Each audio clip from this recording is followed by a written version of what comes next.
All right, so welcome everybody. Happy May 18th. We are here for a couple hours together for our session on unlearning ableism. A little bit of just housekeeping things before we get started. So my name is McKinley. My pronouns are they, them, and I am bringing this presentation to you from my home where I do have my dog, so you may hear her barking. My cats may make an appearance on screen. So I will try to keep any background distractions to a minimum. We will have 2 7-minute breaks that are built into our time together today, but I do want to invite you all to take care of any needs that that come up as we go through. So whether that's that you need to take a break, if you need to be laying down, standing up and walking around, whatever that might be that is right for you at any time, I definitely want y'all to take care of those needs first and foremost. So this is being recorded. The recording will be going out to everyone who is registered. And then if you are somebody that needs a certificate indicating that you completed the session today, I will be able to send that to you. So at the end, I'll collect that information. I'll drop my email and y'all can email me if you need that. And that will be just for if you're here during the live presentation. So if you're watching this on the recording, if you need something like that, we can still connect to see what we can do though. So again, my name is McKinley. My pronouns are they, them, and as an image description, I am a white non-binary person. I have short dark hair that is shaved on one side and is close to my ear. On the other side, I am wearing green glasses that are very wide rimmed, and I'm also wearing a dark green shirt, and on the wall behind me is a pride flag. So as we start our time together today, I do want to begin with a land acknowledgement. I am on the ancestral stolen lands of the Coast Salish peoples, including the Puyallup and Nisqually tribes. So in this, I want to recognize that these tribes have stewarded this land throughout the generations and continue to do so today. In their Aboriginal language, the Puyallup tribe's name meant generous and welcoming behavior to all people, friends, and strangers who enter our lands. The Nisqually are the people of the river, people of the grass. And this acknowledgement is only a small step in my personal commitment to advocating for the return of stolen lands to Indigenous peoples. I acknowledge this not only in thanks to the Indigenous communities who have held relationship with this land for generations, but also in recognition of the historical and ongoing legacy of colonialism.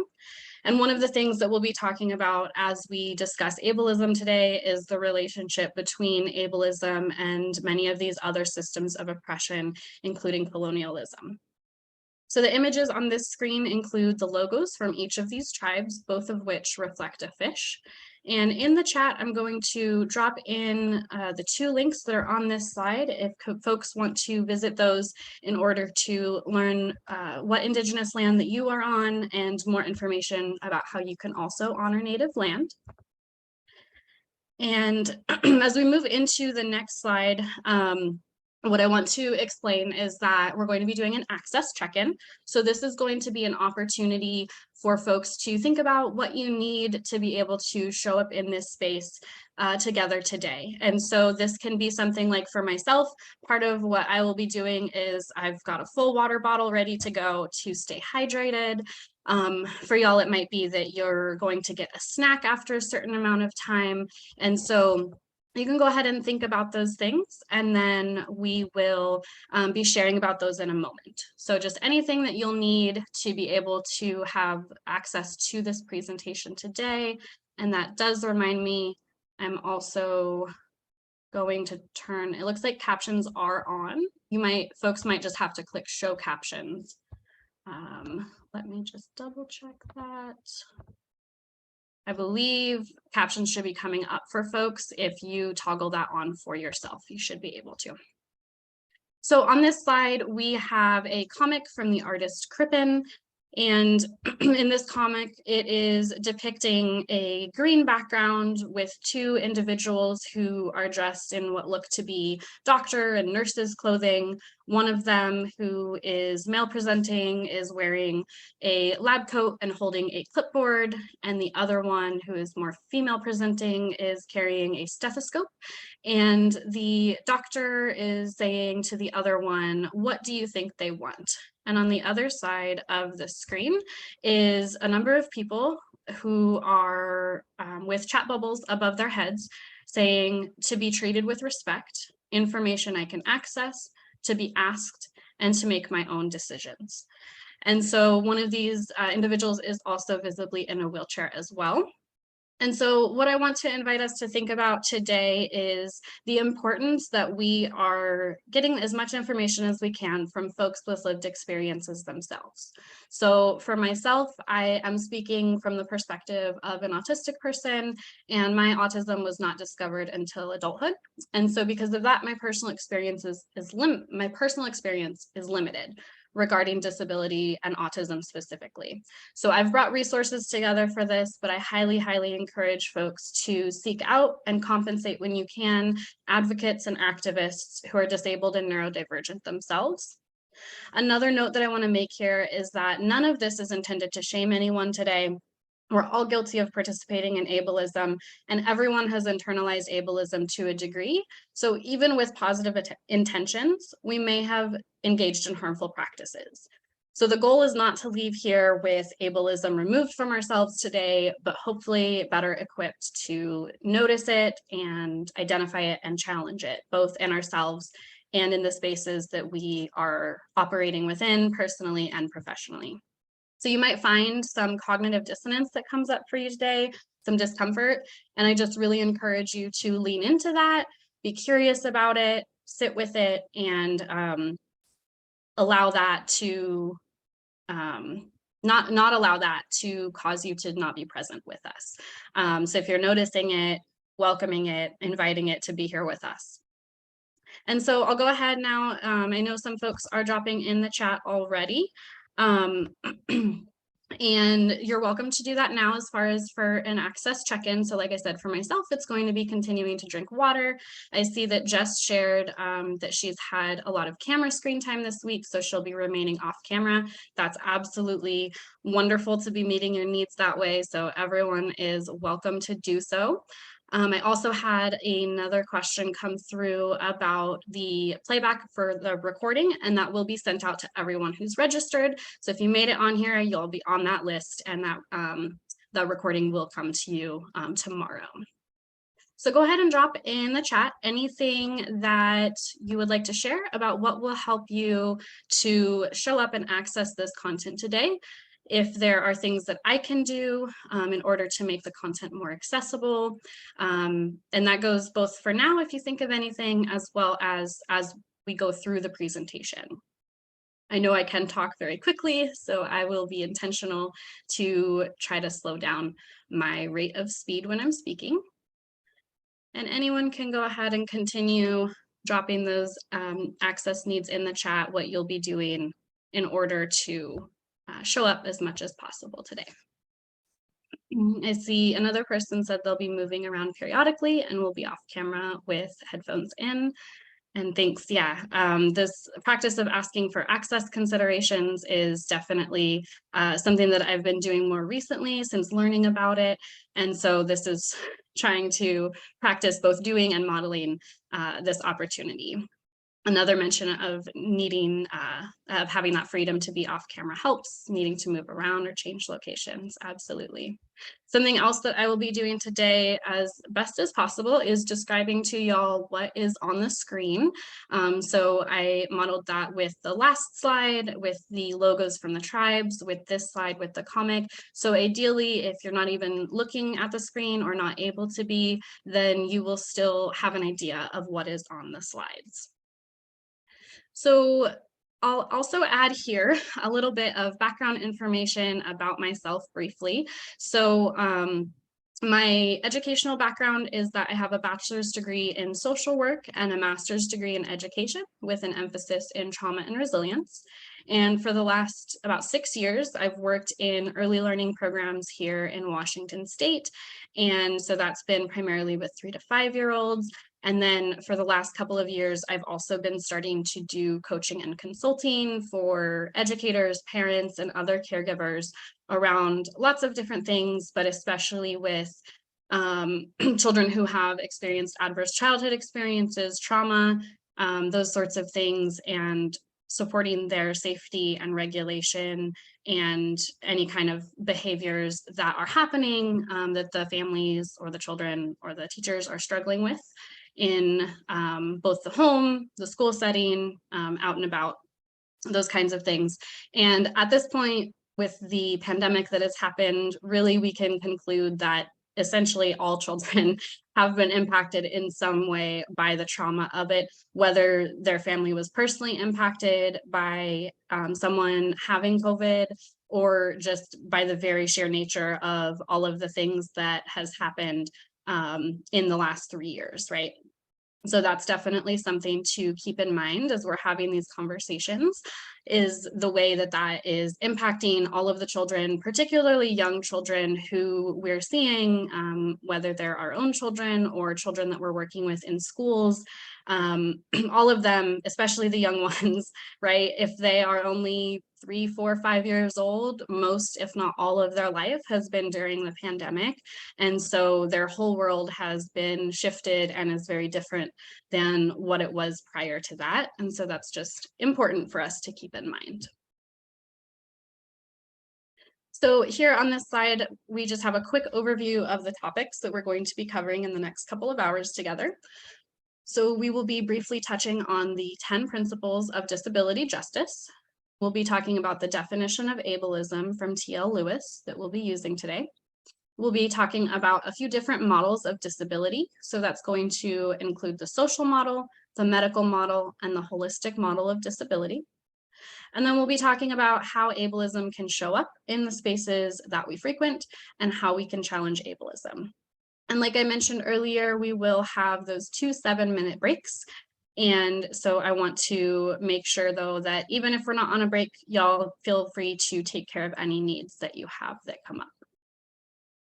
On this next slide, I want to take a few moments to get to know who is here with us in the virtual room today. So if y'all can share your name in the chat, your pronouns if you're comfortable doing so, and something that is bringing you joy recently. I would say for myself, something that is bringing me joy has been the sunshine, but not the heat.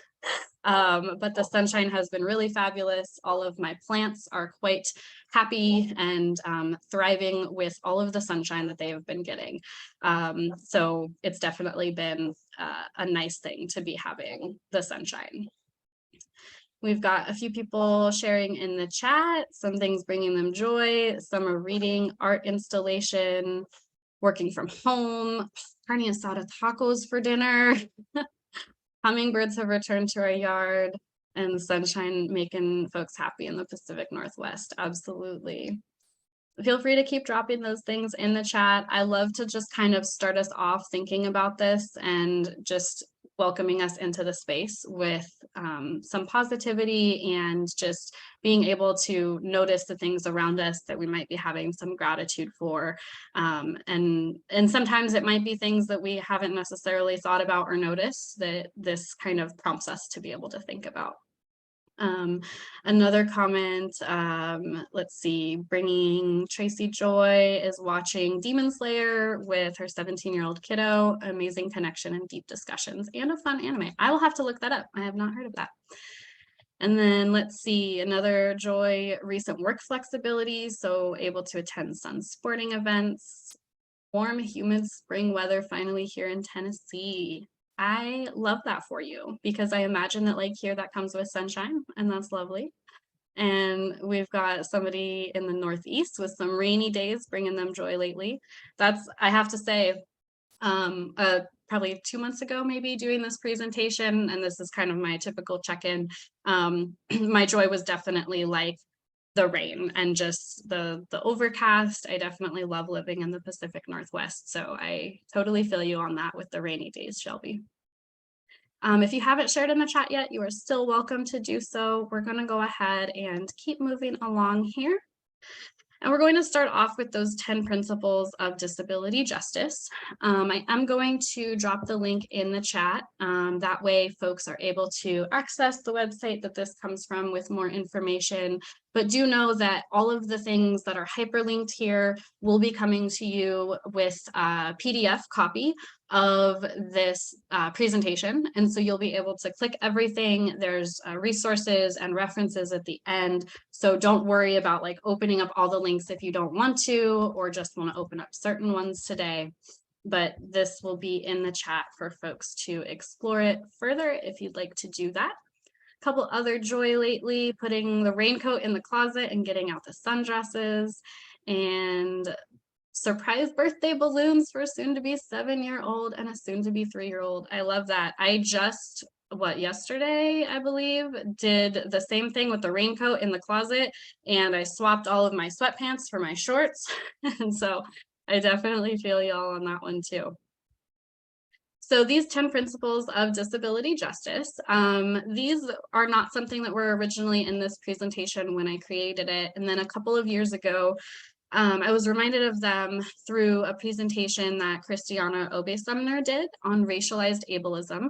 And I recognized that these 10 principles of disability justice could be their own whole, session on their own. And so we're just going to kind of look at the broad topics that are covered by them and have that be our foundation that we're thinking about these things from, but also noting that there is so much more than what we're going to see here as far as what these include. So on this slide, we have words of various fonts on a watercolor background with veins that look like trees and layered clusters of bubbles that look like alveoli in the lungs. And the text here reads, intersectionality, leadership of those most impacted, anti-capitalism, cross-movement organizing, wholeness, sustainability, cross-disability solidarity, interdependence, collective access, and collective liberation. And the text is by Patty Byrne and Sins Invalid, and the design is by Nomi Lamb. So again, this could be a whole presentation on its own, and I will be reading through these one more time. And there's great information on the website that goes into a lot more detail about how each of these things can show up. And I really think that it's a good foundation to explore further as you learn more.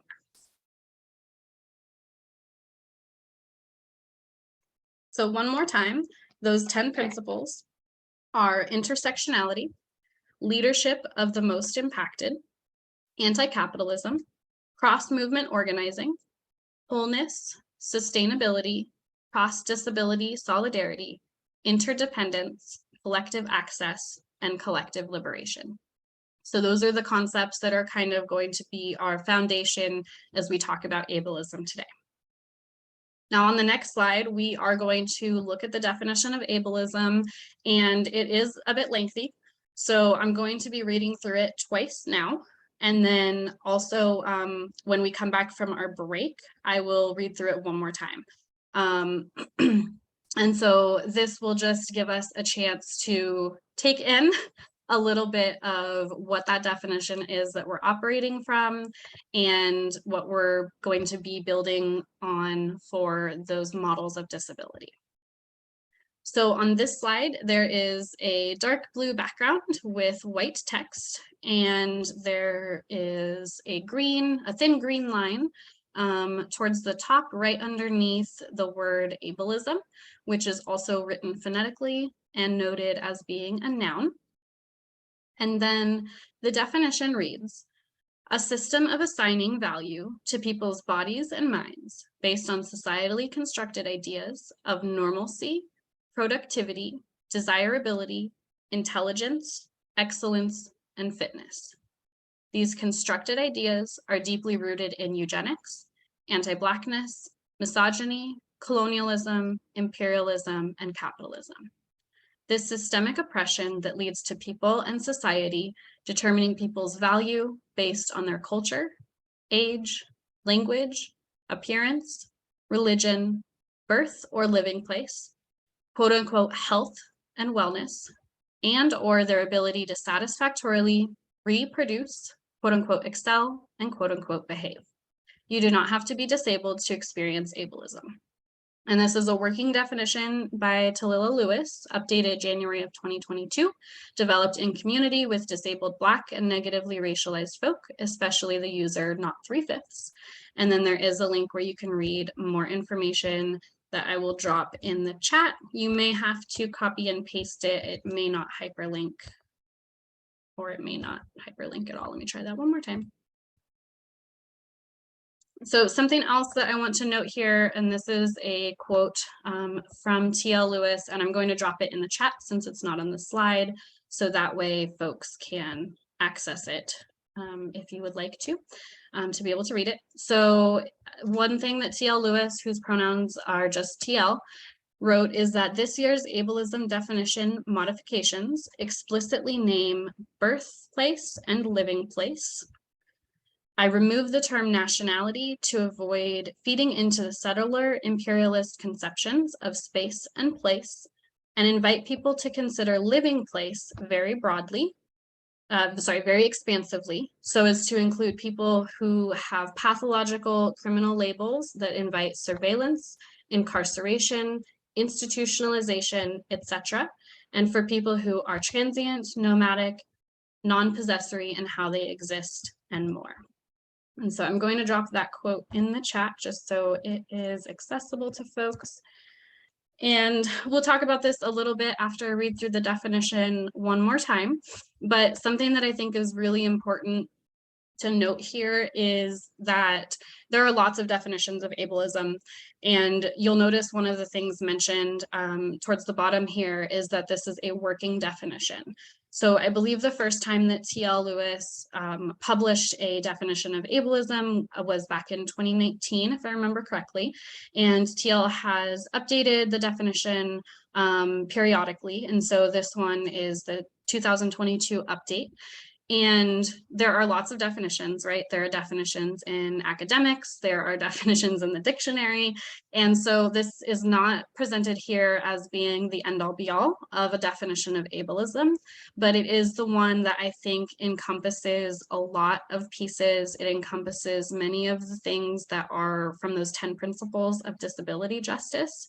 And so for that reason, it's the one that I use with these Unlearning Ableism presentations, because there's so much more to Unlearning Ableism than just the way that disability shows up for it, right? But all of these other things that are mentioned here in the definition, as well as some that aren't mentioned in the definition and, you know, are also important to take into consideration.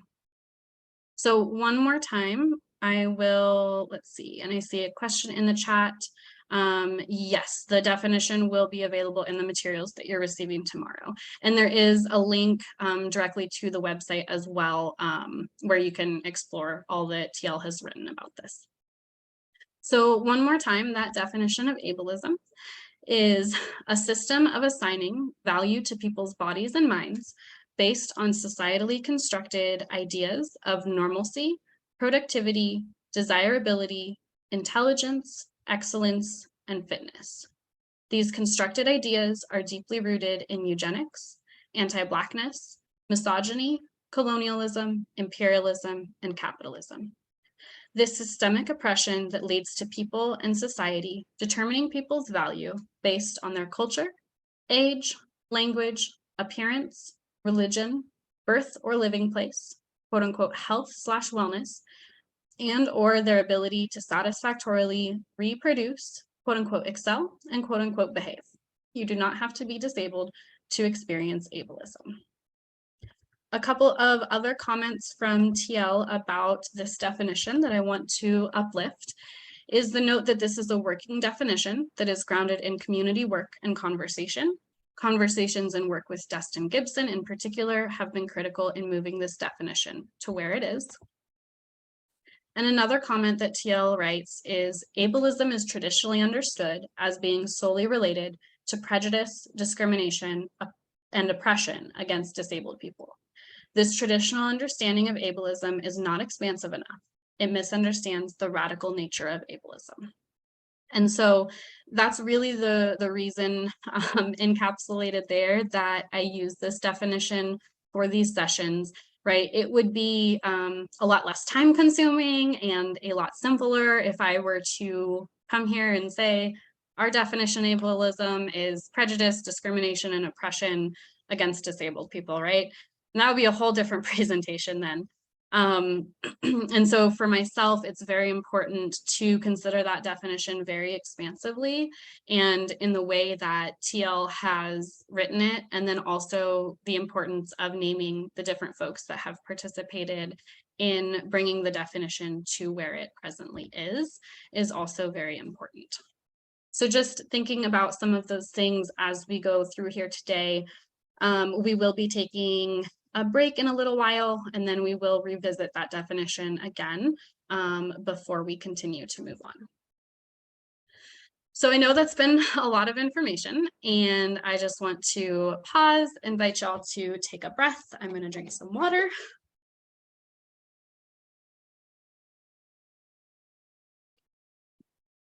And I know that integrating this much information can be difficult and time consuming. So if there are pieces that you're still left with thinking, I want to know more about that, or anything that comes up for you that you want to explore later, just know that this is learning that goes on perpetually. And so again, that goal isn't to leave here and be like, oh, I've solved ableism, I don't have it any longer, but to just start teasing it out and unpacking it from all of the other many things that we have learned and internalized.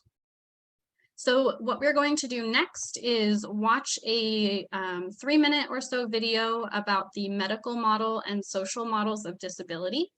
And this video is a fairly comprehensive and thorough for as brief as it is. And it also has some nice graphics along with it. If you're able to be looking at the video, there are also captions that will be on it as well. And so I'm going to pull that up now. My sound should be on, but if I can just get some digital thumbs up in a moment from folks, if you're able to hear it. There's no sound in the first couple of seconds here.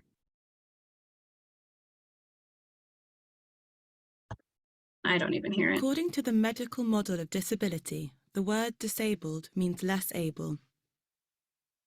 Less able to achieve your potential. Do y'all see it on full screen? It's kind of like in between. No. Okay, thank you. We'll pause for one moment for technical thing. Potential, less able to have meaning. Let's see if we can try that again. There we go. Is that good for folks? Yes. Awesome. Thanks, y'all. I appreciate it.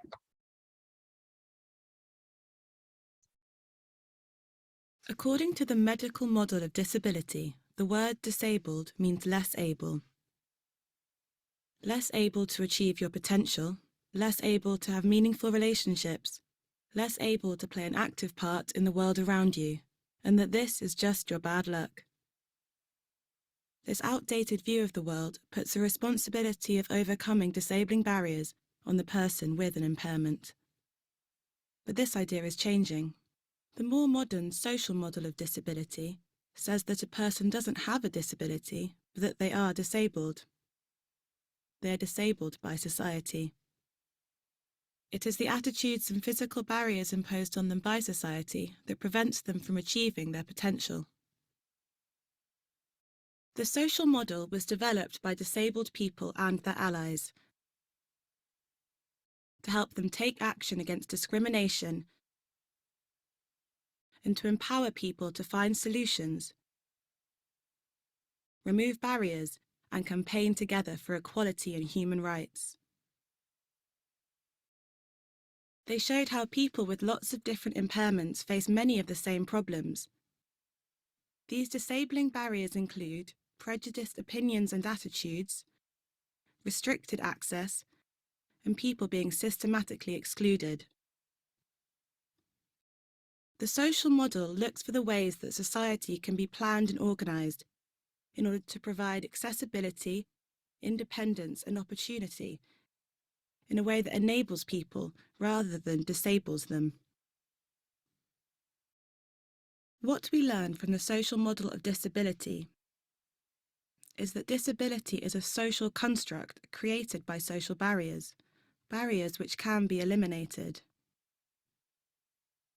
We learn that it is the responsibility of government, public spaces, businesses, and individual people to make the changes to increase the access and build a more equal society where everyone has the opportunity to reach their full potential.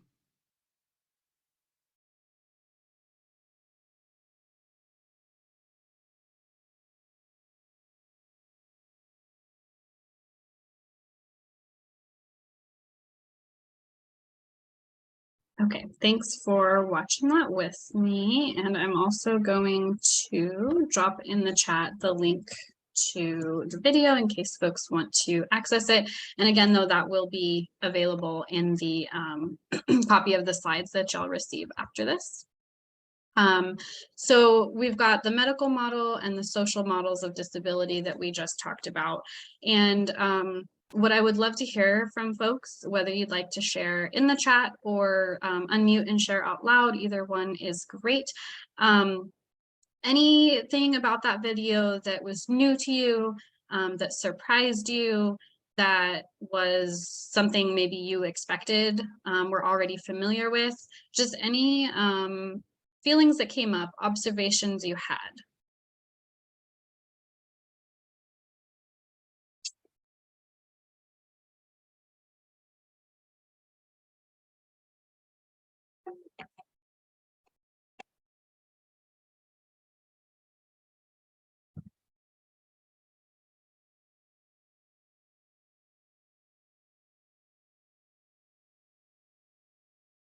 I know if folks are typing, it can take a moment, but pauses feel like a million years to me, of course.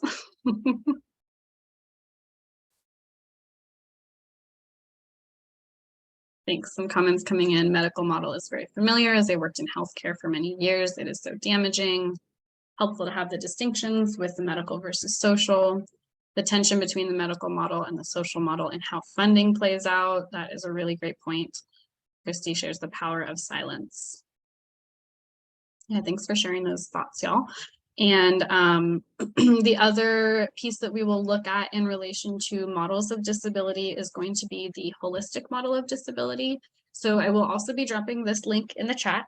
There is a ton of information on it, and the author has specifically asked that people not take pieces out and put them like in standalone forms in other places, like this presentation, for example, or linking like on a website and things like that. So I do encourage folks to explore the website more thoroughly. I'm just going to briefly show the kind of image that they have for the holistic model of disability, and then you can explore further on your own. And I see Maureen made a comment about the video. It made me think of a teacher I had that discussed the idea of women being mostly excluded from firefighting because they are not strong enough. But if all humans were only 4 feet tall, we would develop firefighting tools that worked for 4 feet tall people. That is a really great point. And I think that something that also speaks to, right, is this idea of equitable design. So we talk a lot about creating accessibility and equitable access. And if we started by designing things in a way that were accessible, right, that would be ideal then. There's another kind of analogy that is often used, and the artist from the comic we saw earlier, Crippen, has a comic about this, but essentially if you think of a building, so perhaps a school building somewhere that it's wintertime and it's snowed, and so snow is covering both the stairs and the ramp to get into the building, and there's a number of able-bodied people, students perhaps, who are able to use the stairs, and one person in a wheelchair who requires the ramp. And the person is like one of the adults, the teacher is clearing off the snow from the steps, right? But if the person cleared off the snow from the ramp, everybody would be able to use the ramp, right? And so I think that's another similar thing to think about as well, that all of the choices that we make are often designed to work for a very specific audience of people. Another one that comes to mind is, I believe, like airplane seats are designed for like the average like man in terms of like height and weight. And so there's lots of instances where things are designed for very broad purposes, but they base all of the research and things like that and planning around people of a particular height or a particular size. And so exactly what we're talking about here, if you have somebody who is shorter or has a different body type or is disabled, right, those different pieces all contribute then to how they're able to access and use those things. And so this is the holistic model of disability. That link is in the chat for folks.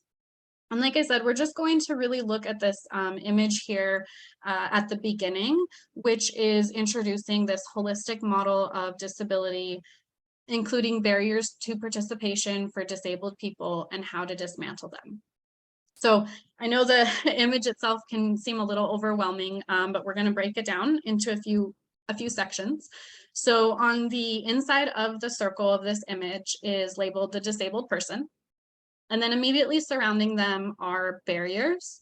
And then on the very outside of the circle is full and equal participation. And then there are key pieces extending outward from the disabled person to the outer edge of the circle of the ways that full and equal participation can be accessed. So we're going to start from the center.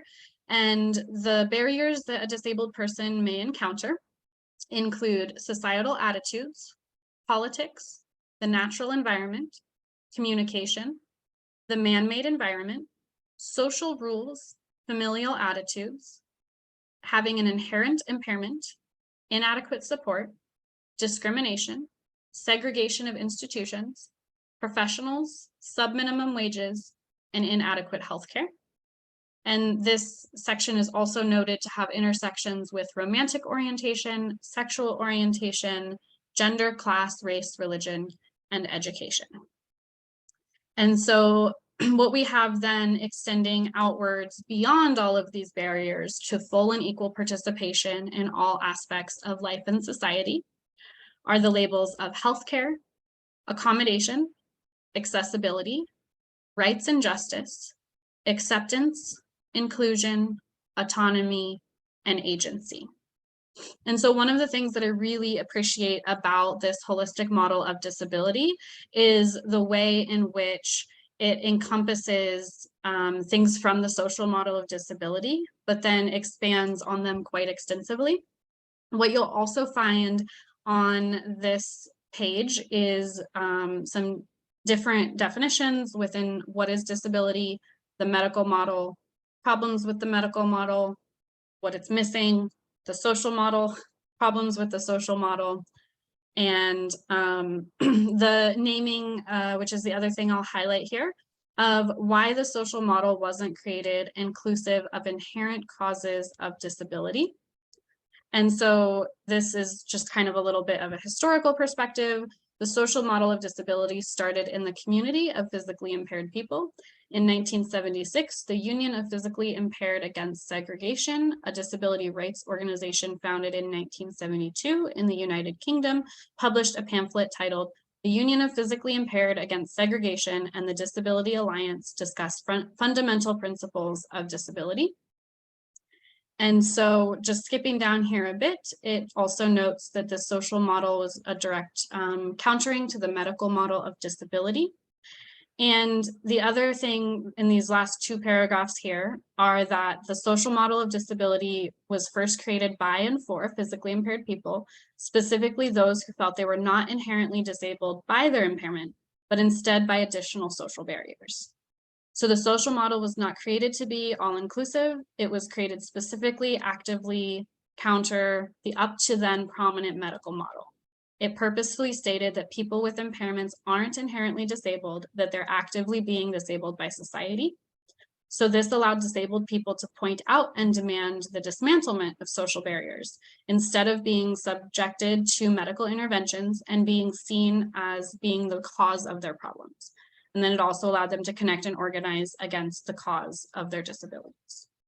So what this is talking about in terms of inherent impairments are things that people might experience that are just inherently disabling and don't necessarily have anything to do with how the world and environment is set up around them.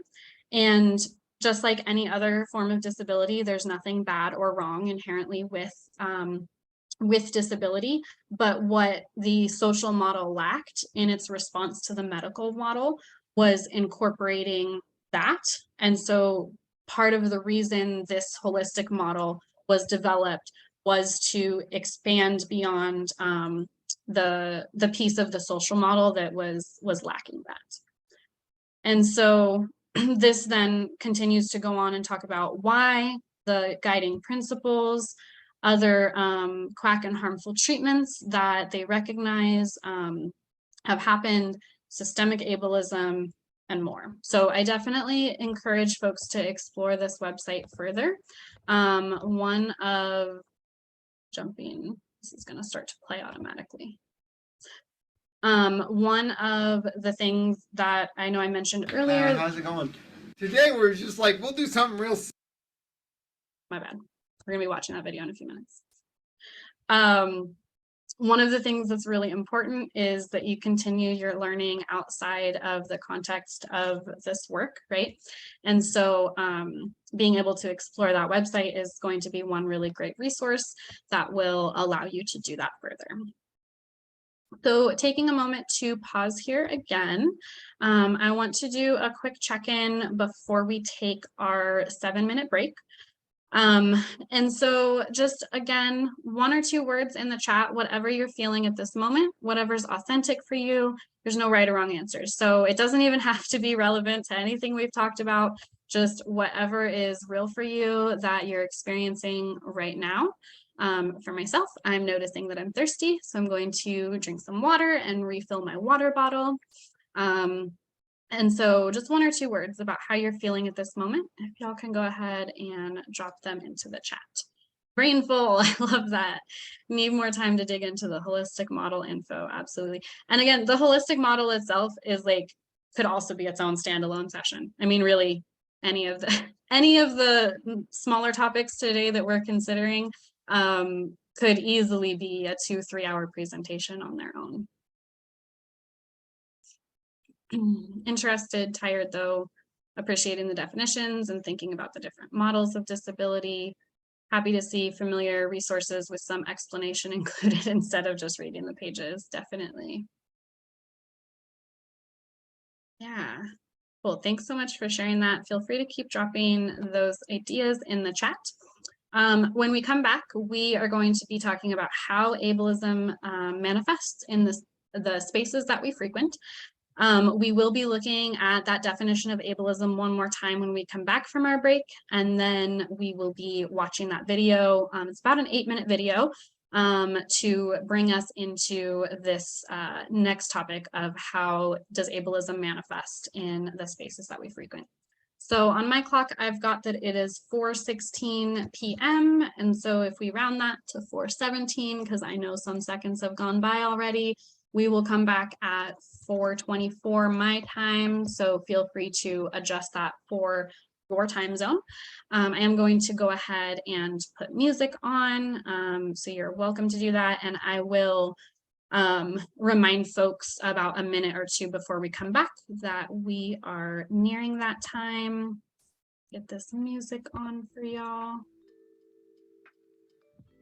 And I'm going to stop the recording and ideally remember to turn it back on when we get back. All right, so like I mentioned, next we're going to be talking about how ableism manifests in the spaces that we frequent. And as we jump into that topic, I'm going to have us take a look one more time at that definition of ableism. So again, we have that dark blue background with white text, ableism at the top in white text, and the phonetic pronunciation, and that it's a noun. And then the definition. a system of assigning value to people's bodies and minds based on societally constructed ideas of normalcy, productivity, desirability, intelligence, excellence, and fitness. These constructed ideas are deeply rooted in eugenics, anti-Blackness, misogyny, colonialism, imperialism, and capitalism. This systemic oppression that leads to people and society determining people's value based on their culture, age, language, appearance, religion, birth or living place, quote unquote health/wellness, and or their ability to satisfactorily reproduce, quote unquote excel, and quote unquote behave. You do not have to be disabled to experience ableism. And so, like I mentioned, we're going to be watching a video of Zach Anner and a quest for a rainbow bagel. I will note that this is something where if you have watched anything from Zach, you know Zach is quite a comedian. And so the video is definitely structured to take a humorous approach to something that is very serious, which is accessibility. And so if you find yourself amused by Zach's humor, there's nothing wrong with that. He is doing so on purpose and making this a little bit light. But the underlying thing to keep in mind are just the different ways that he is experiencing navigating the world, trying to do this task of accessing one of the pieces of New York that folks are really into, which is these rainbow bagels. So I'm going to go ahead and pull this up here. And it's about a 7-minute video. So we'll be watching this together. How's it going? Today we're just like, we'll do something real simple, like go and get a bagel. We've been waiting to go downstairs for about 25 minutes now. All of the elevators that have come by have been full. There's other elevators in this hotel, but we can't get to them because there's stairs to the elevator. Hi. I think maybe we should improvise, guys.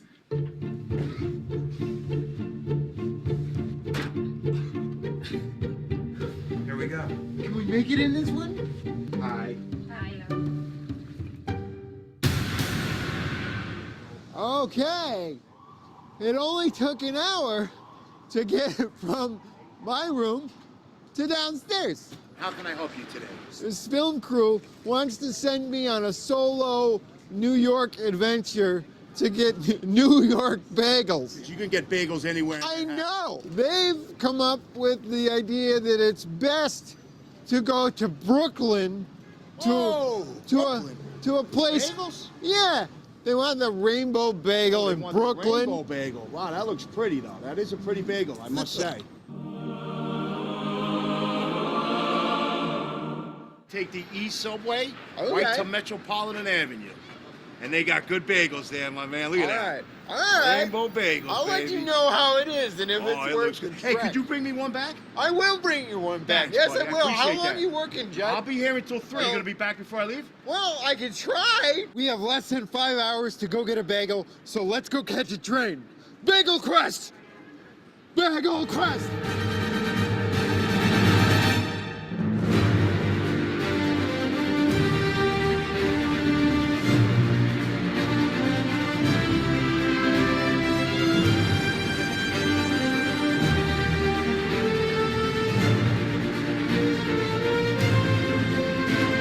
See, I thought she'd be bigger, honestly, but I'm glad I saw it while I was here. Oh! I think I found it, and I scared a baby. It says Subway. There's stairs. Oh, you got a map? Awesome. Perhaps it might be across the street. Oh, thank you so much. Okay, just hit it with some speed. Oh, shit. I did it! New York, the city that never stops f***ing with you.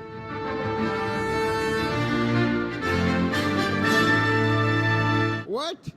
There's f***ing more steps. If I don't find this entrance, I'm giving up on life and bagels. I see an M. There's a little wheelchair underneath the M. Ta-da! An elevator. So let's go.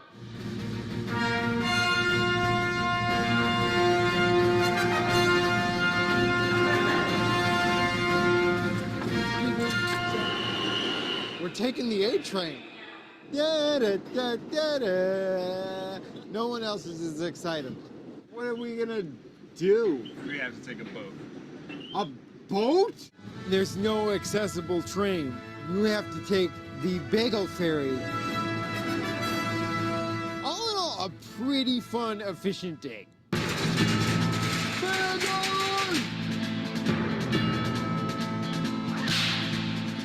I'm gonna just assume that nothing will go wrong and we'll happily get our gaggle of bagels. Whoa! There's a man named Judd waiting for me in Manhattan. So it's 1:15. We've got exactly 1 hour and 45 minutes to go and get Judd's bagel and coffee. And if we don't get it, then he's gonna be starving back at the hotel. So we've got to find out where this place is. Do you know where Rainbow Bagel is? Oh, no. Do you know where Rainbow Bagel is, sir? Do you know where Rainbow Bagel is? What the? Look at how hip that guy is. I love fair trade coffee. Isn't Whole Foods the greatest? Do you know where Rainbow Bagel is? What? Brooklyn has not accepted me, and this is my best outfit. Bunch of ableist hipsters, I think. That's a nice hat, though, sir. Bagel store, the world's best bagels. That must be the one. 754 Metropolitan. When you go that way, you make a left.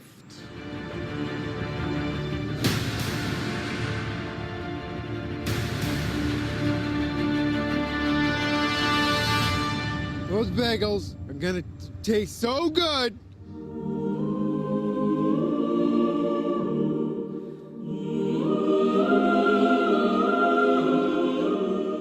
What the fuck? It's not accessible. Let's go home. Hey, good afternoon, boss. How you doing? Hello. How you doing? I'm doing all right. I can help you today. I need a rainbow bagel. Anything else? No, just the ramp. New York City is actually one of the most accessible cities in the country, and they still have a long way to go. So in order to make sure that happens, you gotta donate to places like the Cerebral Palsy Foundation and keep having the important conversations to make sure people like me can get access to whatever color bagels they want.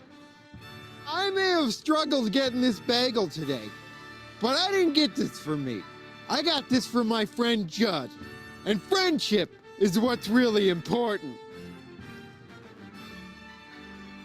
Oh shit, I just took a bite of Judd's bagel. I barely knew the guy, who cares?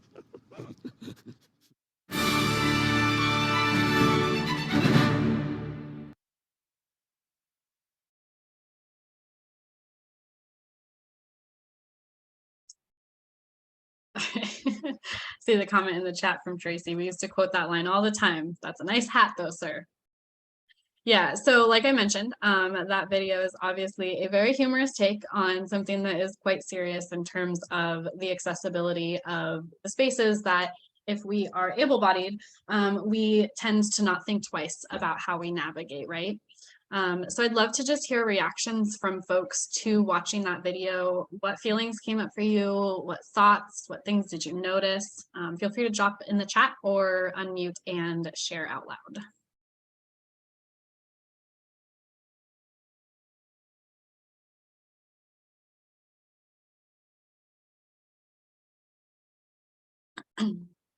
So many hoops. I can't believe people didn't get out of the elevator to make room for him. Discouraging.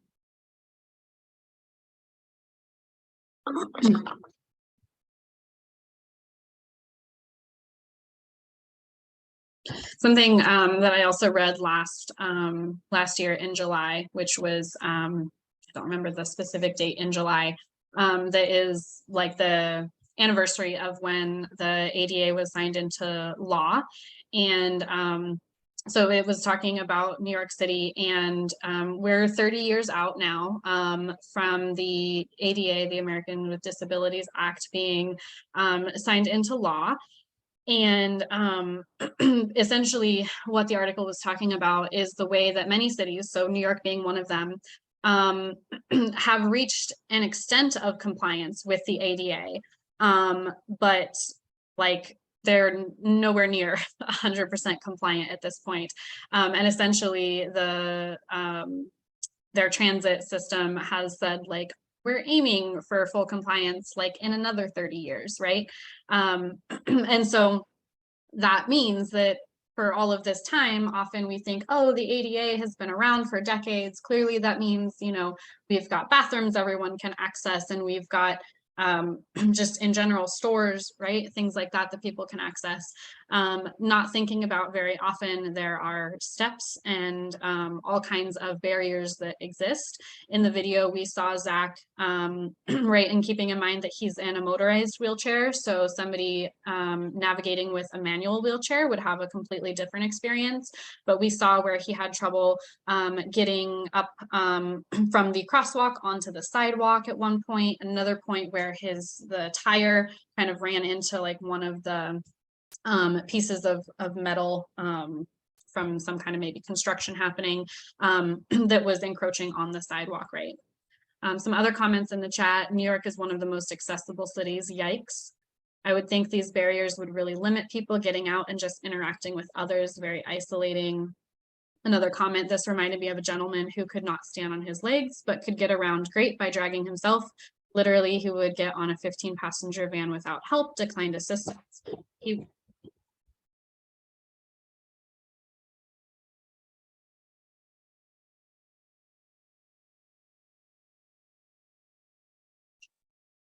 That's why I warned that my dog might bark. I think she's okay now. She heard a noise. Clearly, she has to, you know, let me know if anything is happening outside. And so the final comment about that person: he was such an inspiration to so many of us who have working legs. And then another comment: participating from Canada and envious of the ADA, but recognize ableism isn't solved by legislation. Yeah, that's a really good point. And welcome from Canada too.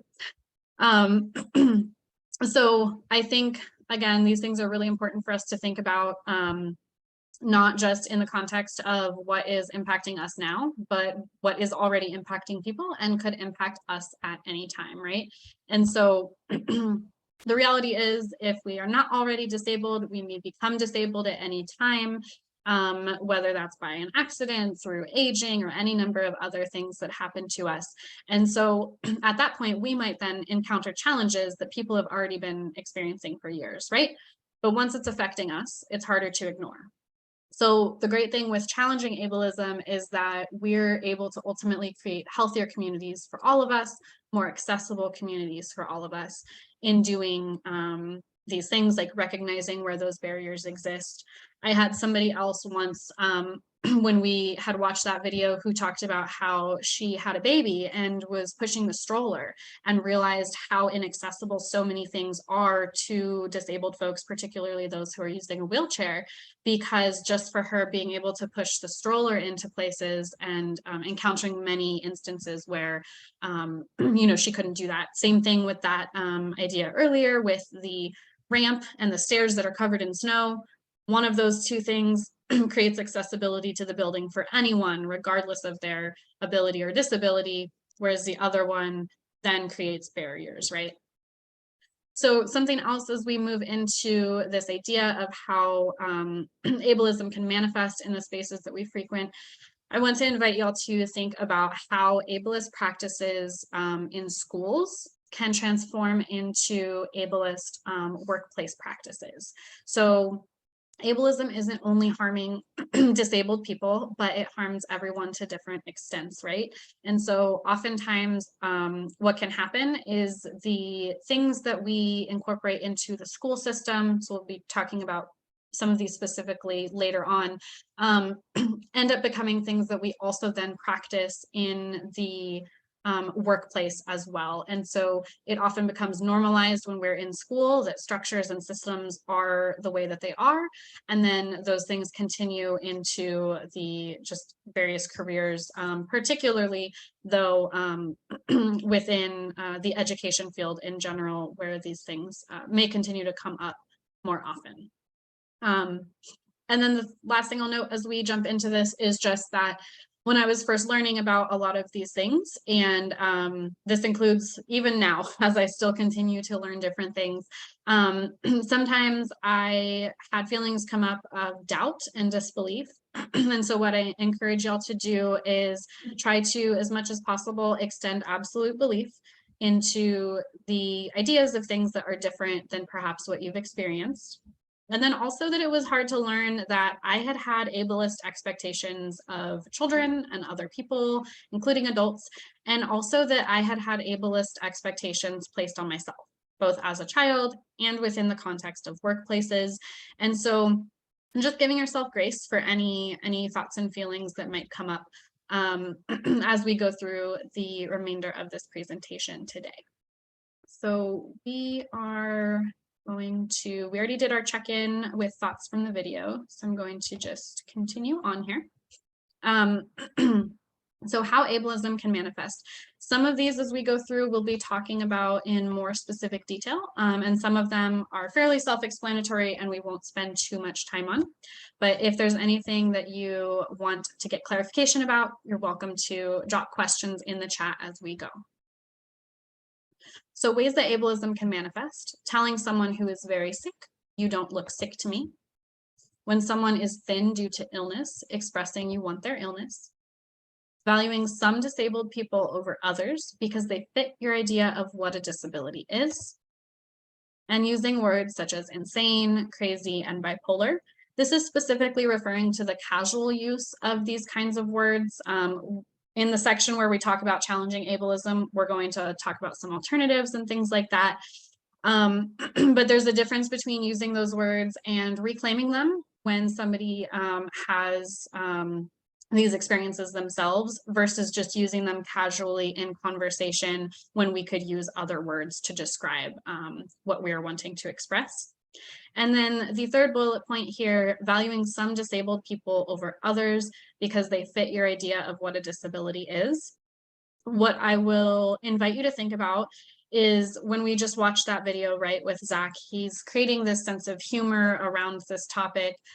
And we're seeing that while he's struggling, that he's able to find that sense of humor, be interacting, you know, kind of in that like lighthearted way. And so he kind of fits a particular idea of what disability is and how it can look like, right? A person in a wheelchair, a person who is speaking and in a wheelchair, right? And so for a person who is non-speaking and in a wheelchair, right, their ability to engage in the way that he did for that video would be very different. And so if a different individual were doing that, right, would we watch it and think differently and experience it differently because of how that person is able to communicate? Another thing that I talk about with this is, right, I'm a person who is able to use spoken language to communicate and facilitate these things, presentations and such. And so if somebody was non-speaking, and there are non-speaking advocates and activists who do presentations and things like that, how it would be attended by people, what the turnout would be, how people would be valuing somebody who is non-speaking compared to how they perhaps value presentations that I'm doing from, you know, as somebody who can speak and communicate that way. And so I just like to bring up some of those things as ways that the idea of what we have disability is can change then how we're valuing people. And I think it's important to notice and examine when those biases come up. So other ways ableism can manifest is through doubting, denying, or dismissing disability, assuming that a physical disability is a product of laziness or lack of exercise, physical accessibility in spaces, which we definitely saw in that video. Digital accessibility, oops, best. With digital accessibility, the other thing that I will mention is we've seen a few of the ways that we can create digital accessibility today. By no means am I meeting what best practices would even ideally be. In the best of circumstances, presentations that are happening online would by default have an ASL interpreter, potentially other languages as well, depending on the population who is the intended audience. The auto captioning is great. Best practice would be to have somebody who is manually captioning rather than just the automatic ones that Zoom does.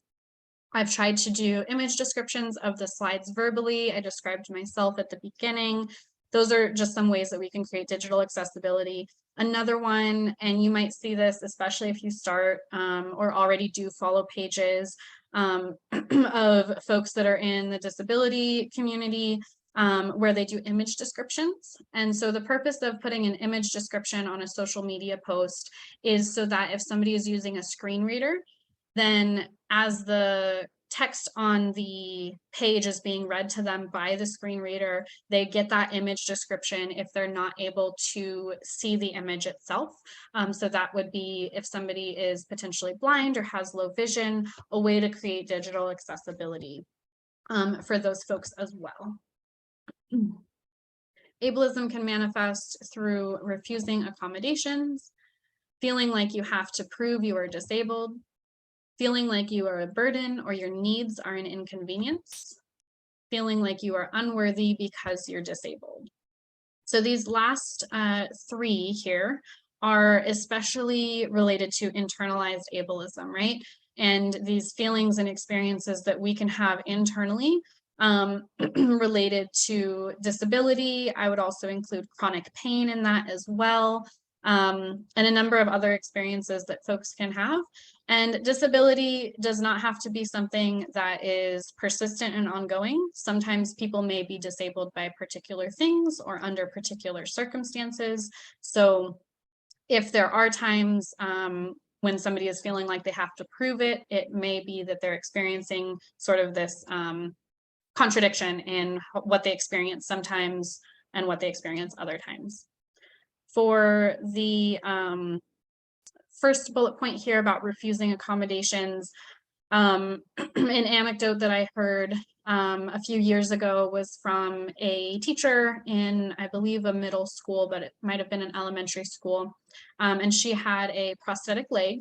And so she had some limitations to how quickly that she could navigate around the school. And where her classroom was situated at the other side of the building from where the printer was. And there was one printer for all of the staff in the school to access. And so the time between classes was not enough for her to make her way across, do the printing that she needed to do, and get back. And so she had requested to have a printer available in her room so that she would be able to do that within the time frame between classes as needed. And she was denied that request. So then she requested to be able to bring her own printer in so that way they were not having to provide a device for her. And then she was also denied that request because the response was basically that they can't have a device that is not purchased by that particular school in order to do that, and that it wouldn't be fair, right? It wouldn't be equal if she gets a printer in her room and nobody else does. So one of the things that is an example of, right, is this idea between equality and equity. So equality would be either everybody gets a printer or everybody has access to the one same printer. Equity would be she needs a different set of circumstances to be able to access that printer the same way as somebody who is able-bodied. And they're basically saying, no, we're not going to do that, right?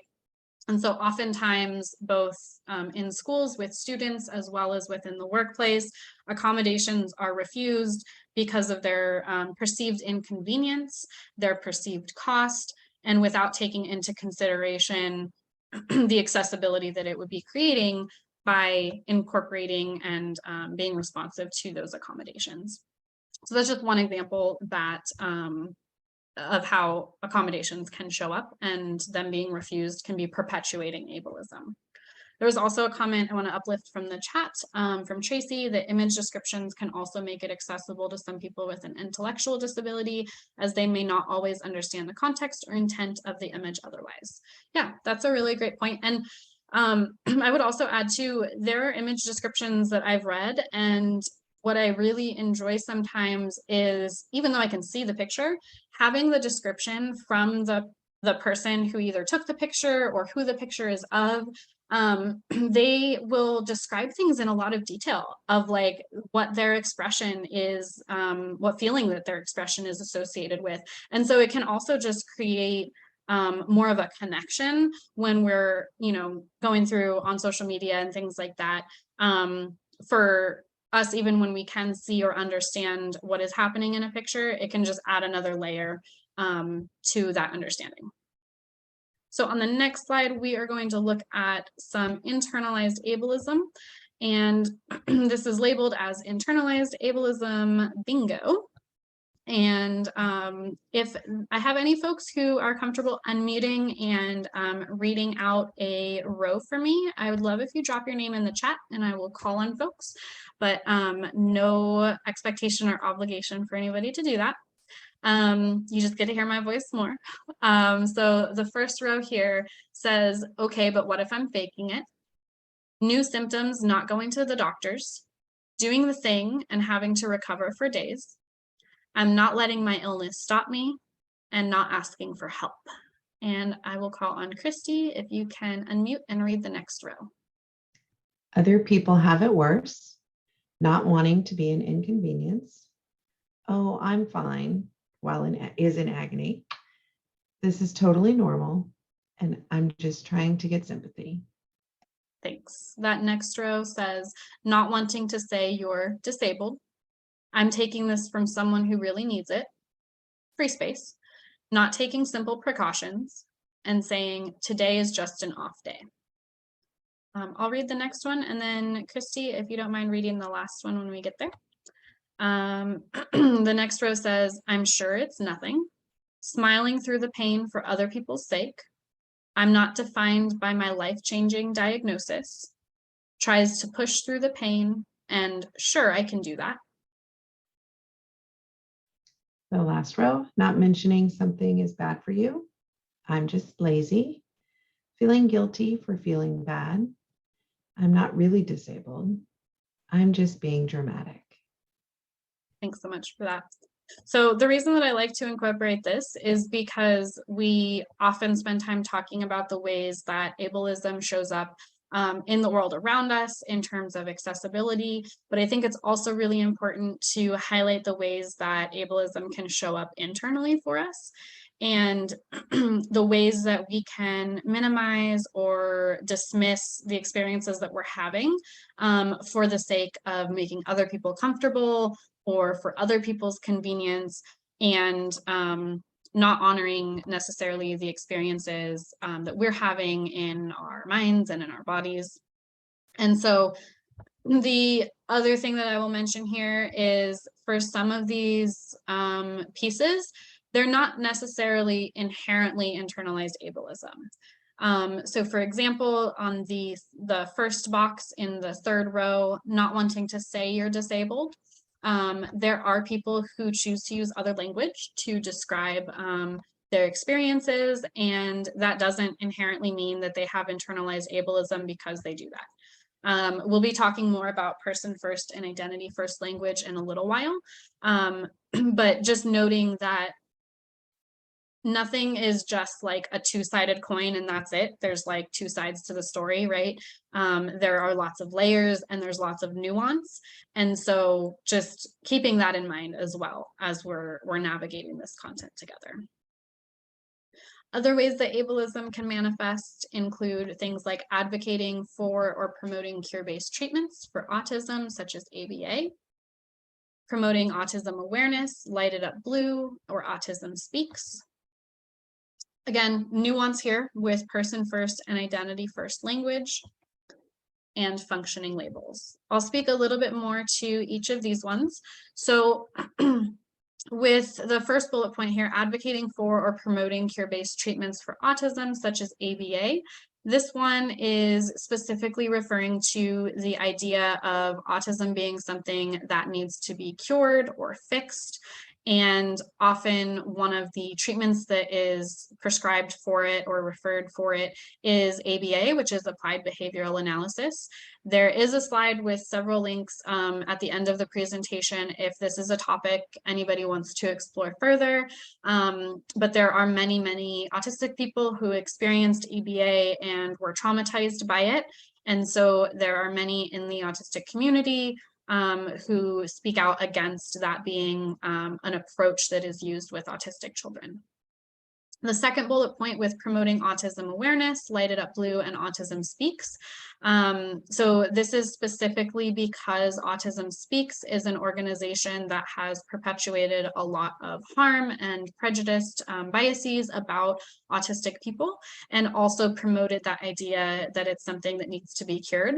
So the Lighted Up Blue campaign and autism awareness are associated with Autism Speaks. So again, we'll talk in a little bit about some alternatives to those things. And then person first and identity first language and functioning labels. I'm going to use myself as a little bit of an example for this one.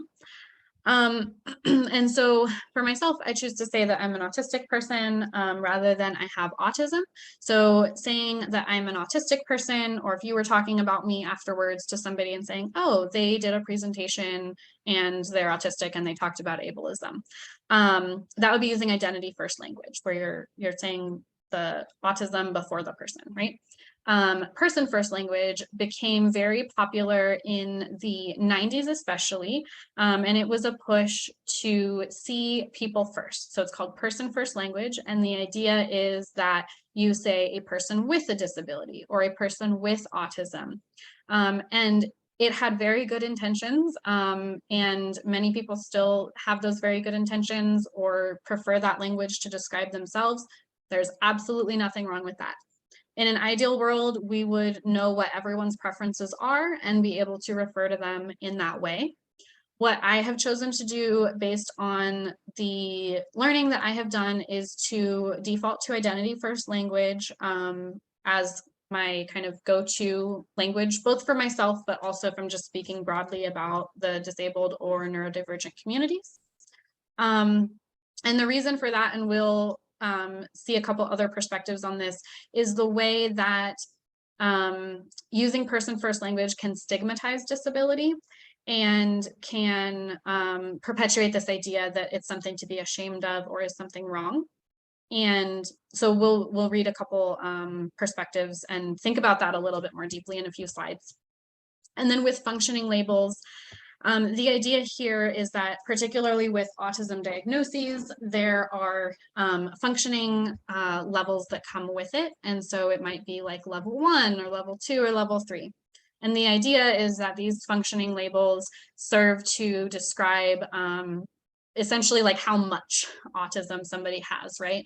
And the problem with that, though, is that it's not taking into account all of the different ways that support needs that people have may or may not be met. So again, using myself as an example here, I am in the comfort of my own home. I have lighting that works for me. It's not fluorescence. I can sit in my chair however I want. I can be fidgeting my hands however I want without anybody even knowing that I'm over here doing this. So my support needs, as I'm giving this presentation today, my support needs are super met. Like I am at my most comfortable, right? A couple of weeks ago, I did this presentation in person in a room with super bright fluorescent lights, right? So I'm like in physical discomfort as I'm doing it. In that case, support needs were less met. And I was still able to do the presentation, but I was less comfortable doing so. And I imagine that it impacted, right, to some extent, just my functioning in that context. If you were to put me in a fluorescent light room with a crowd of people who are all being very loud and noisy, I would be more overwhelmed and completely disinterested in talking about these things, right? So in that context, maybe my support needs are not being met. I'm like, now I'm going to look like I'm functioning differently. And so looking at me in different contexts with my support needs being met in different ways, it's not that my capacity for functioning is different. It's that what I am having of my needs met is changing, right? And so the idea is to talk about and a shift towards talking about support needs and what support needs are being met rather than talking about these functioning labels. Another thing to note here is Asperger's used to be a very common diagnosis for what was considered like high functioning autism. And that is something that is being moved away from being diagnosed. There are people who receive that diagnosis who choose to still identify with that label of having Asperger's. But a lot of people have transitioned from that label to just describing themselves as autistic or having autism. Whole history lesson can be had here, but essentially Hans Asperger was a Nazi scientist. And so where the kind of history is with that diagnosis being named comes from those origins of research that he was doing.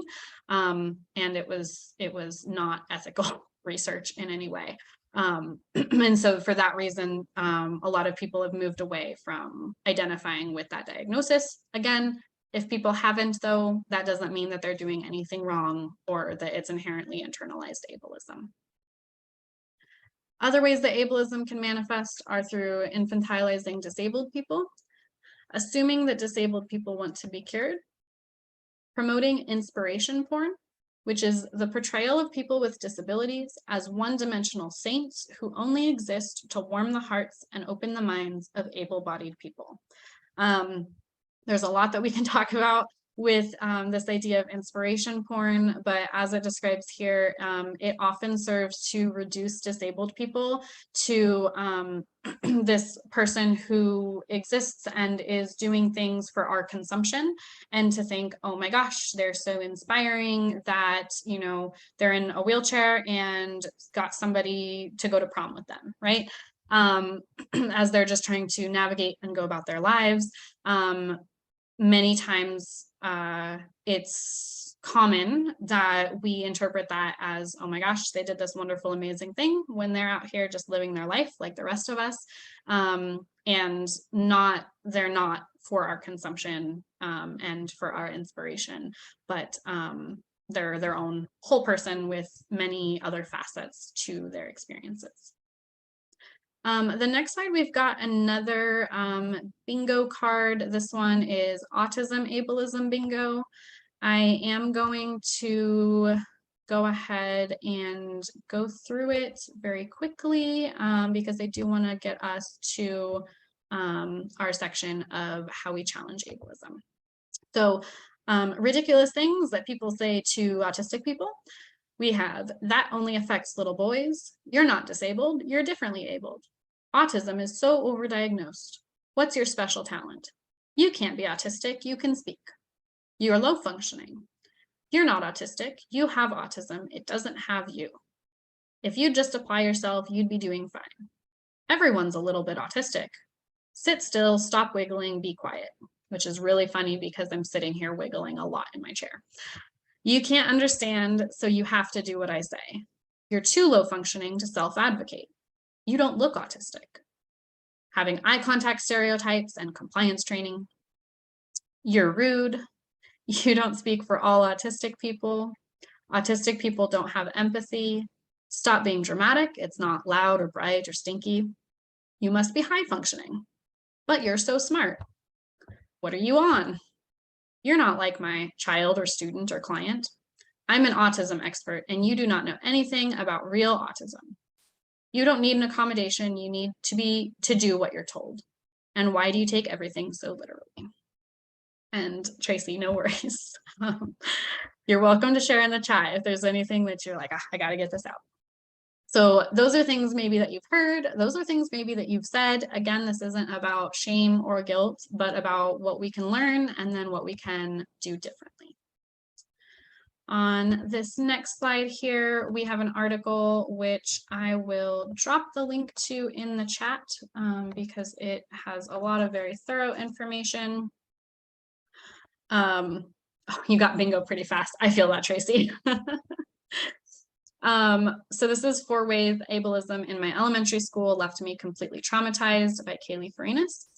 And so the first one here, she writes, the school staff ignored, encouraged, or participated in my bullying. The school staff fought against giving me accommodations. They acted like I was incompetent because I'm disabled. And they saw nothing but my weaknesses. And the article goes on to describe more specific experiences that she's had. And so I encourage you to explore that further. Another comment in the chat, for me, the biggest annoyance is people assuming that since they know one with a situation similar to mine, they know exactly what to do for me and where my limitations are.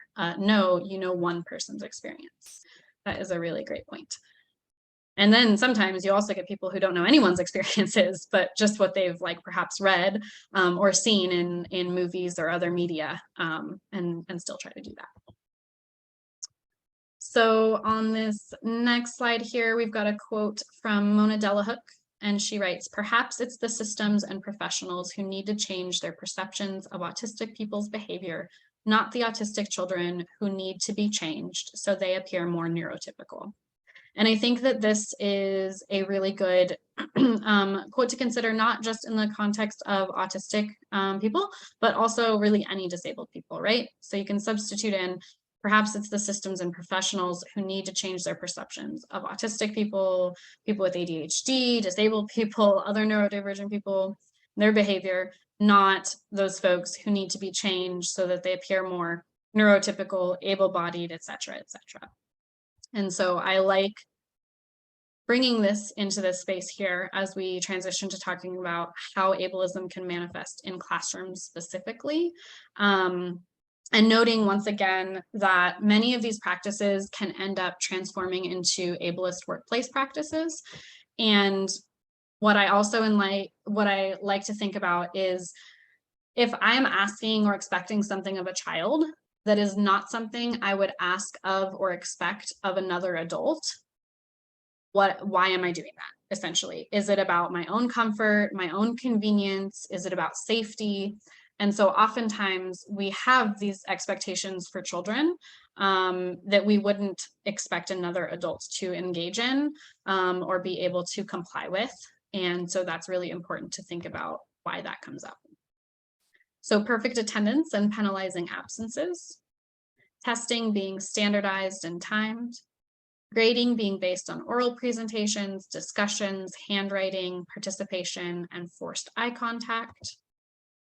And just to add on to those, particularly within the context of the workplace, attendance and absences being penalized is a very often prioritized thing. Prior to COVID, one of the places that I worked had perfect attendance awards for the staff, right? And prior to COVID, I think there was more so this expectation that we come to work when we're sick. COVID happened and that really changed. And what I've been seeing though is a lot of push that we go back to this idea that even if you're sick, you need to show up. You can't be inconveniencing the people around you and taking time to rest and heal and not spread germs and things like that. But that is a norm and a practice that we start even in schools. Restricting behaviors such as doodling, eating, leaving the seat, and movement. Shaming students. Banning fidgets. Having barriers to accommodations. So those are just some ways that ableism can show up in classrooms. And I see that we have an example from Maureen in the chat. An autistic child was drawing. This is a 2nd grade classroom. An autistic child was drawing and the teacher called him out for not listening. He then had a meltdown, which led to a room clear. The kid was blamed and none of the other kids wanted him to sit at their table anymore, so he was isolated. Likely he was listening, the drawing was regulating, and making him stop as well as calling him out was humiliating and led to a meltdown. Why couldn't he just be allowed to doodle or regulate in the way that he needed? And what I love about this point is how often, particularly when we were doing professional development things in person or staff meetings, do adults sit around with a notebook in front of us and doodle, right? So we don't expect that other adults are looking at us and making eye contact for that to mean that they're listening. And just like we see now, all of y'all have your cameras off. And for me, if you're here, you're listening, you're showing up the way that is best for you. And I trust that, right? And you're showing your engagement through other ways, through emoji reactions, through using the chat. And so oftentimes, though, we place these expectations on children that they're making eye contact, that if they're doodling, they're not listening. And so just thinking about how, if we're not expecting it of another adult, why would we do so for children? Another one is the way that we oftentimes will ask or allocate a specific number of like bathroom passes to children for like a specific semester or time period. And so essentially we're asking them to not, you know, be responsive to their body's signals in case they need to use that bathroom pass another time, right?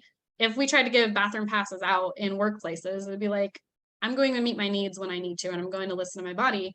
But oftentimes we deny that opportunity to children. I do want to note that we are at 5:11 my time, so we have about 20 minutes left. I know that we had talked about having another break. Since there's not too many people on, I just want to get a sense from y'all. Are you comfortable if we continue on, and if you need a break, that you just take that time as you need to meet your needs, whether that's going to the bathroom, getting water? I'm seeing thumbs ups in the chat. Okay, cool. I see lots of thumbs up. Oh, I see many, many thumbs ups. Okay, so we will keep going. And so we're going to be moving into that next section in a moment with a couple of words about how you're feeling at this moment. So whatever's authentic for you, it can be that you're tired.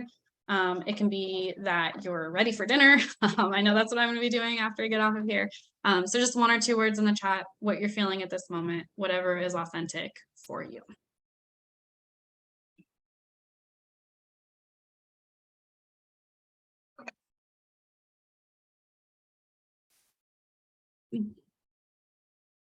Tired, feel that. I know we're almost to Friday, y'all. We're so close. Reflective and tired, happy you're talking about this, especially for schools, warm but energized by the topic. Fabulous. All right, feel free to keep dropping those things in. I'm going to skip the next slide because it was for a different presentation where we were in person and at tables. And overstimulated from so much info coming at me. Yeah, I know that it's definitely a lot. It's a lot to do in 2 hours. And so I appreciate you recognizing and naming that that's what your experience is right now. So we will go ahead and skip our break and continue on about how we can challenge ableism in our lives and our practices. So one of the first ways we can do this is by presuming competence. And that can look like different things in different situations. But for me, it means not assuming that a child or another adult can't do something because of how I'm perceiving them. And so rather than lowering my expectations because of what I'm observing and perceiving, it's really about how can I presume that this child or this person does have the competence to do that? And how can I meet their support needs to help them have access to whatever that might be, a task, an activity, an environment, or a section of the classroom. We can remove and challenge ableist language in our vocabulary. So instead of saying things like stupid and dumb and crazy and take your meds, there are other things which I will drop in the chat, which are, we can say something is ridiculous or unbelievable or intense instead of crazy. We can say something is inconsiderate instead of tone deaf. We can say something is boring or frustrating instead of dumb, and say something is particular instead of saying somebody is like so OCD or ADD. Again, noting that there are differences in the experiences that people have with these words, and there's a difference between using them casually and using them in a way that is stigmatizing. I'm also going to drop a link in the chat here. This is not a blog that's being updated any longer, but it is a blog from an activist and Lydia XC Brown, and they have updated this periodically, so you'll see the updates on there for ableist language. Instead of the Light It Up Blue campaign, there are options of the Light It Up Gold campaign or the Red Instead campaign. And then instead of using the puzzle piece as a symbol for autism, using the infinity symbol, especially oftentimes the gold infinity symbol is used, being that the chemical abbreviation for gold is AU, autism starting with AU, so it's kind of the overlap there. A couple of other organizations are the Autistic Self-Advocacy Network and the Autistic Women and Non-Binary Network. And we can also shift our language from talking about children or people who are non-speaking versus non-verbal. So oftentimes we sort of categorize anyone who is not using spoken language to communicate as being nonverbal, when in reality there may be many ways that they are verbalizing, whether that is through sounds, through sign language, through a device that allows them to either spell words or use pictures as an alternative communication practice. And so often, though, those individuals are just non-speaking, but they are still verbalizing. And so just making that distinction, if what we're describing is somebody who is non-speaking, saying that versus saying that they're nonverbal. We can destigmatize the word disabled and not use euphemisms like special needs or differently abled. I'll talk more about that in a moment. There are a couple of links here to the IEP makeovers from the Therapist Neurodiversity Collective. I don't have these open in tabs to drop in the chat right now, but they are hyperlinked when you get the PowerPoint. Read and listen to the perspectives of disabled and neurodivergent people, and practice and model. And then this idea of just destigmatizing the word disabled and not using euphemisms like special needs or differently abled. I'm going to drop a link in the chat to this Facebook post from Words I Wheel By. And we have enough time and it's quite short that I will just go ahead and read it. So this is a disabled activist and she writes, "Every time I think I've heard all the possible ways to avoid saying the word disability, a new variation gets thrown my way. Last week, during a discussion among a professional group focusing on equity and inclusion, I raised a question about disability, of course. I'd hoped to spark a meaningful response, but things immediately took a turn to talking about differently capable people. Hearing it was like one of those sitcom record scratch moments. I legit had to tighten every muscle in my body to keep from visibly recoiling on camera. I genuinely believe that many non-disabled people who use alternative terms are well-meaning. After all, we're constantly bombarded with the message that disability is negative and shameful. It's no wonder then that people dance around the word, thinking they're being sensitive and progressive, trying not to offend. I also fully acknowledge and respect that there are disabled people who prefer to use words other than disabled to self-identify. It's not my place to demand someone change their personal language choices. In a broader context, though, I'll never stop advocating to break down the stigma attached to the word disability, and I'll never stop pointing out how avoiding it can do more harm than good when it comes to how we perceive disability. Terms like special needs, differently abled, or shudder, differently capable, only serve to cancel themselves out. We all have different abilities. We all have needs. It's time to move away from the fundamental misunderstanding that not saying the word is actually a sign of being accepting and inclusive. The opposite is true. When you refuse to say disabled, you refuse to recognize part of what makes me who I am. And then hashtag say the word. And here's a great example of an image description. A background that fades from white into blue. Text reads, "Avoiding the word disability isn't dismantling ableism, it's perpetuating it." In the bottom left corner is her handle at Emily Ladow, and in the right corner is a logo of a wheel encircled by text that reads, "Words I Wheel By." And so that's one perspective about person first versus identity first language. And another post from that same person is linked in the chat here as well. It's a little bit of the same topic, but specifically what I wanted to describe was this experience that she had in going to an event. And so she was made to feel less than human because she went to an event where there was a reception. She arrived only to discover the area where everyone gathered was down a giant step. So instead of being able to join the group, I was offered an isolated spot in a corner where I could see people chatting and laughing through a window. Once again, I'd been reduced to an object, except this time I was kept out of the way, as though that corner was the only place I belonged.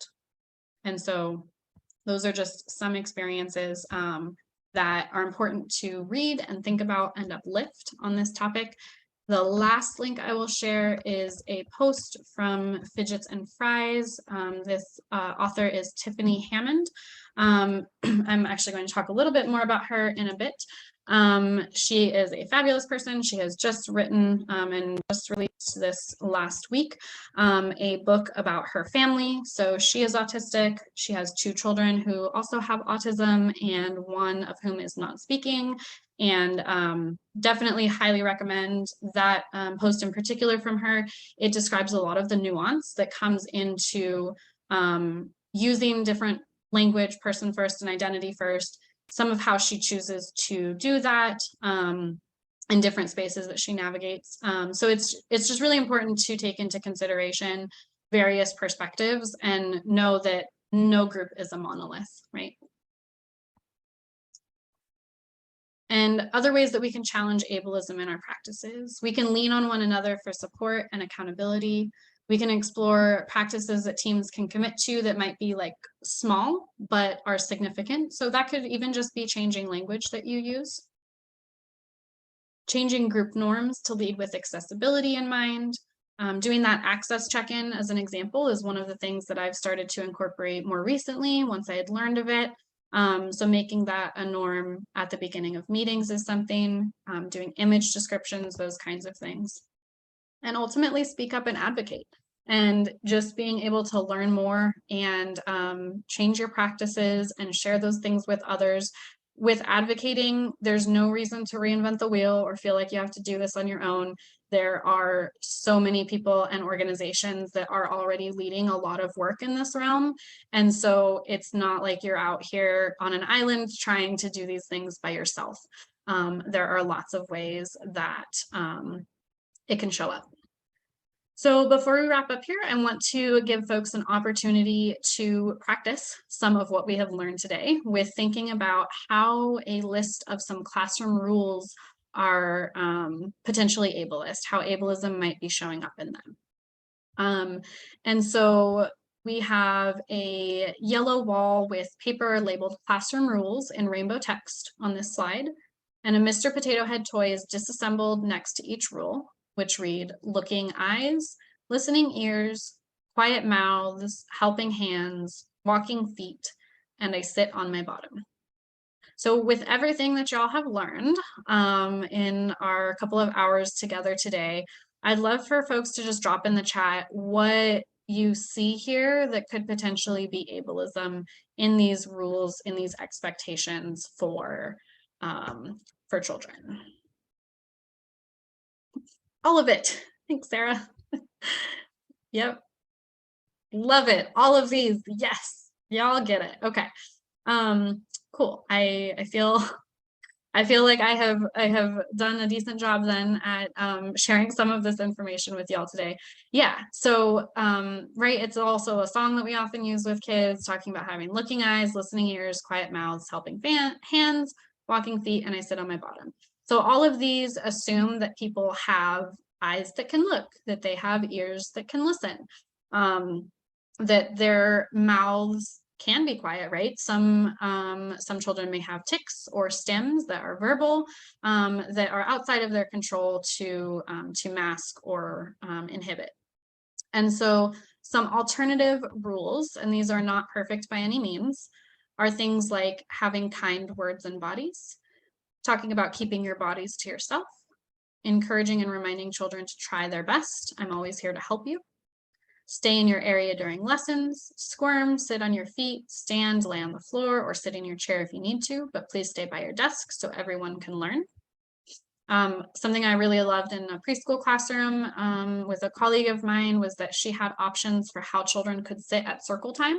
And then she had those options with a little picture on a popsicle stick. So if a student was forgetting what their choices were, it could be which way do you want to sit, and then they could sit with their knees up and pulled in like a mountain. They could sideways sit like a mermaid, crisscross applesauce, different things, but that gave them what they could do.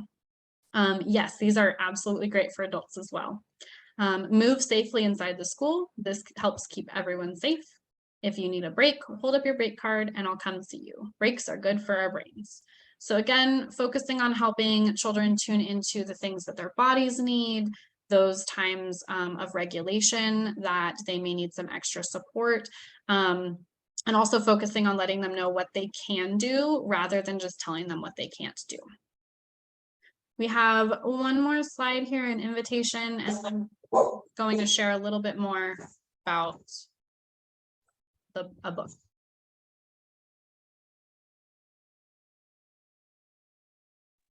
Okay, we'll see if she'll let me finish. So on this slide, we have an Instagram post from the user Intersectional Recovery.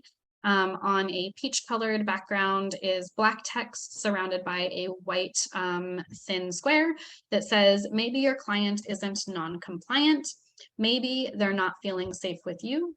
They're not feeling safe in general. You're not hearing their concerns. The modality you're using is more harmful than helpful. There's no flexibility to your approach. You haven't earned your client's trust. You're addressing the wrong thing. You're reenacting oppression, or you're not the best fit for them. And I think that this can go and be applied to other circumstances than just this context of, a therapist and a client, but also teachers, parents, and caregivers with children, and also adults with other adults, right? And so rather than thinking of a child's or another adult's behavior as being non-compliant or something that they are choosing to behave in a particular way that is in opposition to what we want, that maybe there's other things underneath the surface that they're experiencing that actually have to do with us and our approach. And so being able to reflect and examine those things, talk with students about what may be coming up for them. So lots of different ways that we can be responsive to that. A couple comments in the chat, applying accommodations to all, absolutely. Another comment, my daughter's 3rd grade classroom has a little place card they can just set on their desk when they go to the bathroom without asking. She felt so grown up and respected to have a rule like that. Absolutely. That's a really, really fabulous idea. And I could see other ways that that could be incorporated as well.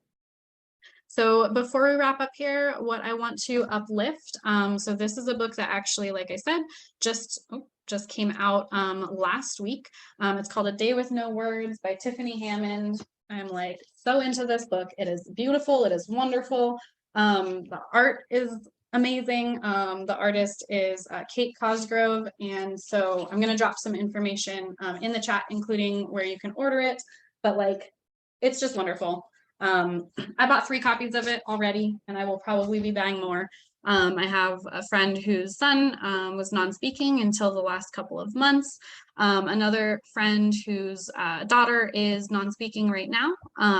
And so it's a really great book for reading to kids, but also just for other adults. And it is really highlighting her family, herself and her children's experiences with being non-speaking. So I'm going to share in the chat information and then also the link to where y'all can order that. The Linktree does still say pre-order on it in a few places, but it is available presently. She is actually number one on the New York Times children's bestseller list with this first week that it's been out. And she is also number one for children's books about disabilities on Amazon. So very incredible, very excited to have seen her go through this process with getting her first book published, and just it is something I can't recommend enough as a book that you all check out and read. So I want to thank everybody for joining today. I know it's maybe a late night for some of you. And the things we talked about today were ableism, models of disability, how ableism shows up in spaces that we frequent, and how we want to challenge ableism. I'd love to just do a quick checkout if y'all want to drop one more time in the chat for me, what you're feeling, what you're going away from this, a tangible action step you want to do. And that can even just be something as simple as continuing to learn.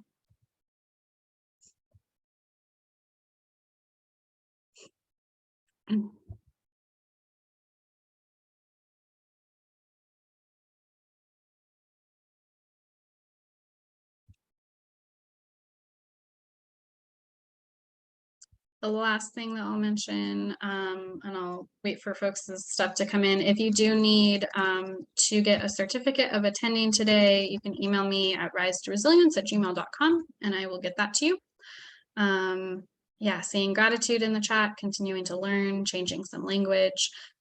Really quickly, I will just click through these last slides here. We've got references and resources galore, additional resources on a number of different topics. So anything that might have come up today that you want to hear more about, you can absolutely check out. We've got some autism positives, neurodivergent narwhal, signs of autism, and the ADHD iceberg with some additional notes about positive and strengths that can come with that. So thanks again, everybody, for being here. Tracy, that's awesome to hear you're working on an idea for curriculum resources around this. So really glad to hear that these resources are going to be helpful for folks. And if you need anything, feel free to reach out to me via email.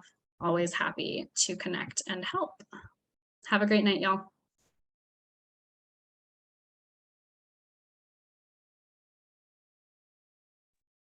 Is your website the one based out of Tacoma? Yes. Okay, so there's two. I can't even, I was trying to retrace my steps of how I even came upon this. I'm glad I did, but I was like, where did I even find this? I don't remember signing up for forever ago, but thank you very much. This was great. I'm glad you could be here. Thanks so much. Have a good night.